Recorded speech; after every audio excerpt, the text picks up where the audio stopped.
इतरान इस बात पर काफ़ी ज़्यादा शर्मिंदा है कि उसने जो कुछ भी समीन के साथ किया है वो बहुत गलत था।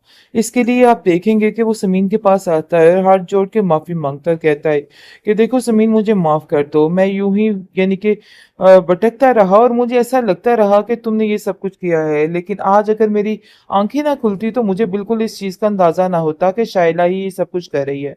यकीन मानो मुझे इस बात का काफ़ी ज़्यादा दुःख है जिस पर समीन कहती है कि अगर आपकी जगह कोई भी होता तो ये सब कुछ ही समझता। लेकिन अब हमें सिर्फ़ और सिर्फ़ इरा पर फ़ोकस करना चाहिए, ना कि इन फ़िज़ूल बातों पे। ये तो अच्छा हुआ कि आपको इन सब बातों का पता चल गया, लेकिन इरा का सारा सिस्टम सही होना बहुत ज़्यादा ज़रूरी है। उसकी तरबियत हमारे लिए यानी कि पहला काम है। जिसको सुनकर इकराम कहता है कि बात तो तुम्हारी बिल्कुल ठीक है, लेकिन मुझे ऐसा लगता है कि शाइला उसको कभी भी ठीक नहीं होने देगी। कोई ना कोई ऐसी बात गड़बड़ करेगी जिसकी वज़ह से मामलात ख़राब हो गए। समीना उसको समझाती है कि नहीं, हम अपनी बेटी को ठीक करने की कोशिश करेंगे और हमें यकीन है हम इस मकसद में कामयाब हो जाएंगे।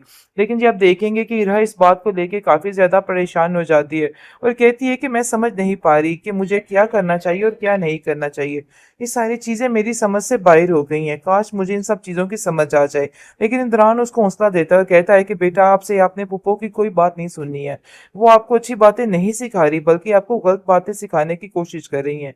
इन सब बातों को समझो क्योंकि ये बातें समझना बहुत ज़्यादा ज़रूरी हो गया है। आगे से आप देखेंगे कि राह कहती है कि बस आप उनको भी कह दीजिएगा कि वो कोई गलत और फजूल बात ना करे मेरे साथ, क्योंकि मैं भी अब कोई बात नहीं सुनने वाली। मैं जानती हूँ कि समीन आंटी मुझसे बहुत ज़्यादा प्यार करती हैं, लेकिन पता नहीं क्यों वो मुझे उनके बारे में इस तरह की फजूल बातें करके मेरा जहन भी भटकाती रहती हैं। लेकिन मुझे इस चीज़ का अंदाज़ा है कि वो ऐसी नहीं है। लेकिन आप देखेंगे कि दान उसको समझाता है, बेटा अगर वो ऐसी नहीं है तो फिर तुम इस तरह की हरकत अब कभी भी नहीं करोगी, तुम्हें मुझसे वादा करना होगा। जिस पर वो अपने बाप से वादा करती है और कहती है कि मैं अब आइंदा ऐसा कभी भी नहीं करूंगी। देखो इदरान, मेरा ये मकसद नहीं था, मैं उसको सिर्फ उस लड़की से बचाना चाहती हूँ, क्योंकि मैं जानती हूँ कि वो लड़की कभी भी इसके साथ सिंसियर नहीं हो सकती है।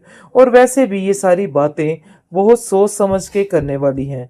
मुझे तो इन सारी चीज़ों की बिल्कुल समझ नहीं आ रही है।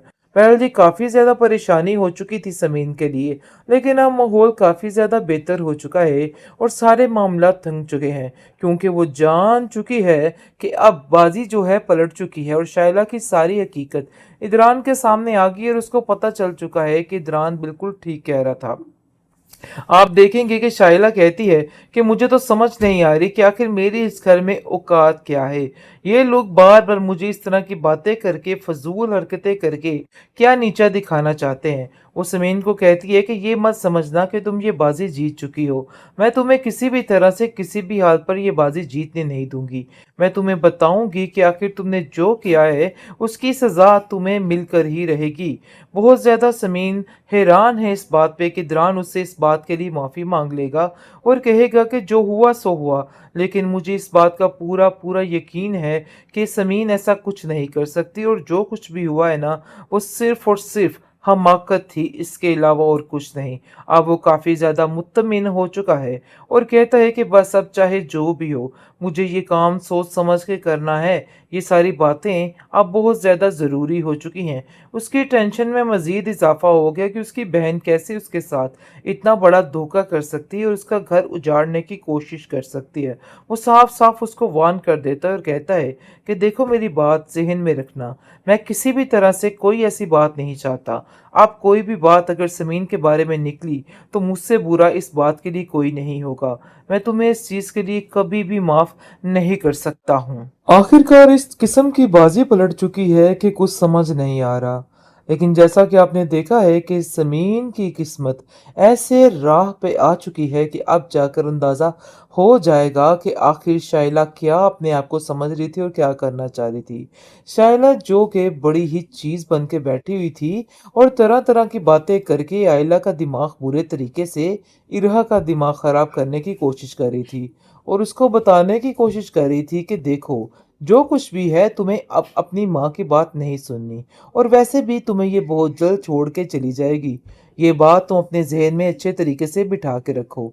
लेकिन जी आप देखेंगे कि इरा कहती है कि मुझे खुद समझ नहीं आ रही है, क्योंकि मैं समीन आंटी को जैसा देखती हूँ, मुझे बिल्कुल फ़ील नहीं होता कि वो मेरे लिए कुछ भी गलत कर सकती हैं। इसलिए बेहतर यही है कि आप कैसी बातें कर रही हैं, मुझसे बातें मत किया करें। लेकिन शायला उसको समझाने की कोशिश करती है और कहती है कि देखो, अपने दिमाग को ठीक कर लो। मैं तुम्हें समझा रही हूँ ना, जो वो बहुत ठीक है, क्योंकि मैं कभी भी तुम्हारा बुरा नहीं चाह सकती हूँ। जो कुछ करूँगी तुम्हारे लिए अच्छा ही करूँगी। लेकिन जी ये बातें सारी सुन लेता है इजरान, और सुनकर काफ़ी हैरान होता है और कहता है कि तुम्हें शर्म नहीं आ रही? तुम किस किस्म की बेवकूफ़ों वाली बातें कर रही हो? आखिर ऐसा कोई किसी के बारे में कैसा कर सकता है? शुक्र है कि मैंने आज अपने कानों से सारी बातें सुन ली और मुझे अंदाज़ा हो गया कि तुम कितनी घटिया हो। काश मैं ये चीज़ें पहले ही समझ जाती। लेकिन मुझे बहुत अफ़सोस इस बात के कि तुम ही थी वो जो कि इरा का दिमाग बुरे तरीके से ख़राब कर रही थी, और मैं बेवकूफ़ों की तरह ज़मीन पर शक करता रहा। काश मैं ऐसा ना करता और इस चीज़ के लिए कभी भी ना मानता। आगे से आप देखेंगे कि वो इरा को समझाता है कि बेटा, जो ये हीरो तुम्हें समझाने की कोशिश कर रही है कि समीन गलत है, वो बिल्कुल गलत कह रही है। इसकी बात पे कभी यकीन मत करना। वो साफ साफ उसको समझाती है। आगे से शायदा कहती है कि देखो इदरान, मेरा ये मकसद नहीं था। मैं उसको सिर्फ उस लड़की से बचाना चाहती हूँ, क्योंकि मैं जानती हूँ कि वो लड़की कभी भी इसके साथ सिंसियर नहीं हो सकती है। और वैसे भी ये सारी बातें बहुत सोच समझ के करने वाली हैं। मुझे तो इन सारी चीज़ों की बिल्कुल समझ नहीं आ रही है। बहरहाल जी काफ़ी ज़्यादा परेशानी हो चुकी थी समीन के लिए, लेकिन अब माहौल काफ़ी ज़्यादा बेहतर हो चुका है और सारे मामला थम चुके हैं, क्योंकि वो जान चुकी है कि अब बाजी जो है पलट चुकी है और शायला की सारी हकीकत इदरान के सामने आ गई और उसको पता चल चुका है कि इदरान बिल्कुल ठीक कह रहा था। आप देखेंगे कि शाइला कहती है कि मुझे तो समझ नहीं आ रही कि आखिर मेरी इस घर में औकात क्या है। ये लोग बार बार मुझे इस तरह की बातें करके, फजूल हरकतें करके क्या नीचा दिखाना चाहते हैं। वो समीन को कहती है कि ये मत समझना कि तुम ये बाजी जीत चुकी हो। मैं तुम्हें किसी भी तरह से किसी भी हाल पर ये बाजी जीतने नहीं दूंगी। मैं तुम्हें बताऊंगी कि आखिर तुमने जो किया है उसकी सजा तुम्हें मिलकर ही रहेगी। बहुत ज्यादा समीन हैरान है इस बात पे कि द्रान उससे इस बात के लिए माफ़ी मांग लेगा और कहेगा कि जो हुआ सो हुआ। लेकिन मुझे इस बात का पूरा पूरा यकीन है कि समीन ऐसा कुछ नहीं कर सकती, और जो कुछ भी हुआ है ना, वो सिर्फ और सिर्फ हमाकत थी, इसके अलावा और कुछ नहीं। अब वो काफ़ी ज़्यादा मुत्तमिन हो चुका है और कहता है कि बस अब चाहे जो भी हो, मुझे ये काम सोच समझ के करना है। ये सारी बातें अब बहुत ज़्यादा ज़रूरी हो चुकी हैं। उसकी टेंशन में मज़ीद इजाफ़ा हो गया कि उसकी बहन कैसे उसके साथ इतना बड़ा धोखा कर सकती है और उसका घर उजाड़ने की कोशिश कर सकती है। वो साफ-साफ उसको वार्न कर देता है और कहता है कि देखो, मेरी बात ज़हन में रखना, मैं किसी भी तरह से कोई ऐसी बात नहीं चाहता। अब कोई भी बात अगर समीन के बारे में निकली, तो मुझसे बुरा इस बात के लिए कोई नहीं होगा। मैं तुम्हें इस चीज़ के लिए कभी भी माफ़ नहीं कर सकता हूँ।